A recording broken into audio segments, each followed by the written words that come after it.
ఏంటి చిన్నపిల్లలాగా ఇలా చీర ఉయ్యాలు ఊగుతున్నావు అని అనుకుంటున్నారా? ఏమీ ఊగట్లేదండి. ఊరికి అలా కూర్చున్నాను. ఈ లోపల మా అమ్మాయి వచ్చి మమ్మీ వీడియో తీస్తానంటే సరేలే తీయని చెప్పేసి ఏదో లైట్గా అలా ఊగుతున్నాను. మా పిల్లలు చిన్నప్పటి నుంచి కూడా ఇదే ప్లేస్లో అయితే ఉయ్యాలైతే ఉన్నదనమాట. ఎందుకంటే పిల్లలు ఊగడానికి ఇదే ప్లేస్ అయితే సరిపోయింది ఇక్కడ. మా నాన్న అయితే ఇక్కడే వేసాడనమాట మా పిల్లలిద్దరికీ. ఇప్పుడు మా చెల్లి వాళ్ళ పిల్లలిద్దరు కూడా ఇక్కడే ఉయ్యాలైతే ఊగుతున్నారు.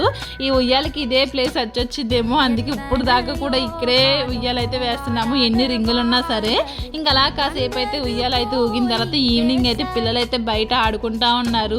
వీళ్ళిద్దరూ చూడండి పెద్ద ఏదో MBBS చదివేసినట్టు ఇద్దరు కూడా కుర్చీ వేసుకుని అందులో పిల్లోస్ వేసుకుని చెరుకొక బుక్ పట్టుకుని అయితే ఏదో ఆలోచించేస్తున్నారు. ఇంకా అలా ఈవినింగ్ అయితే ఊర్లో ఏముంటుంది, ఇంక బయట అయితే కూర్చుంటారు కదండి.